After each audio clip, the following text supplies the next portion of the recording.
Wara li saru xi bidliet fir-rotta tal-kejbil ta' l-interconnector bejn Malta u l-Italja, il-Ministeru tal-Ambjent Fruma ħareġ il-permessa biex jibda l-proġett. Il-permess jinkludi fih l-awtorizzazzjoni għal konnessjoni ta' l-interconnectors f'Marina di Ragusa u jkopri l-awtorizzazzjoni sabiex jitpoġġew cables taħt it-toroq li jagħtu għal Terna Substation f'Ragusa. Il-Gvern iffaċċja problemi dwar ir-rotta tal-kejbil kif propost mill-Gvern preċedenti e kif din kienet se tgħaddi minn ġo territorju ta' tfittxija taż-żejt fil-baħar ta' kumpanija Taljana. Iżda l-Gvern sar jaf bil-problema wara li ġie elett għaliex din l-informazzjoni ma kienx ħarġet fil-pubbliku mill-Gvern preċedenti. Meta aħna tħanna fil-Gvern jiena tlabt rapport ta' x'inhu għaddej vis-à-vis l-interconnector.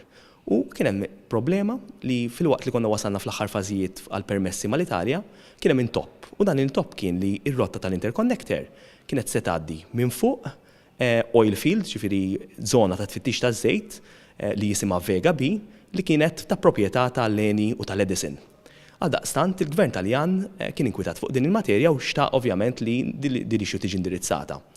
Jiena ħdimt very closely mal-Eni Malta u mal-kontratturi wkoll man-Nexans u rajna kif ir-rotta tal-kejbil tista' tiċċaqlaq biex nissodisfaw il-ħtiġijiet tal-Gvern Taljan u l-kejbil kellu jiċċaqlaq propju bi 30 kilometru.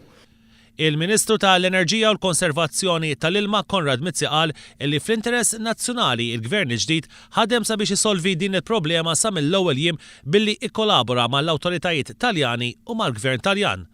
Marbuta ma' dan il-permess hemm qatt ta' kundizzjonijiet illi uħud minnhom iridu jintlaħqu qabel ma jinbdew ix-xogħlijiet. Dawn mistennija jiġu indirizzati mill-Korporazzjoni Eni Malta u minn Terna sa Mejju li ġej. L-interconnector huwa parti importanti mill-mix tal-enerġija li qed jippjana l-Gvern li tikkomprendi wkoll il-qalba għall-gass ġewwa l-Power Station ta' Dellimara li hija l-primary trust tagħna, kif ukoll l-interconnector flimkien mal-enerġija nadifa u effiċenza fil-binijiet kemm tal-Gvern kif ukoll dawk privati. L-awtorizzazzjoni mal-Gvern Taljan tagħmel referenza wkoll għal qbil li kien hemm bejn l-Eni Malta, il-Provinċja ta' Ragusa u l-Komun ta' Ragusa għal kumpens ambjentali ta' €500,000 u €600,000 rispettivament kif miftiem mill-Gvern preċedenti.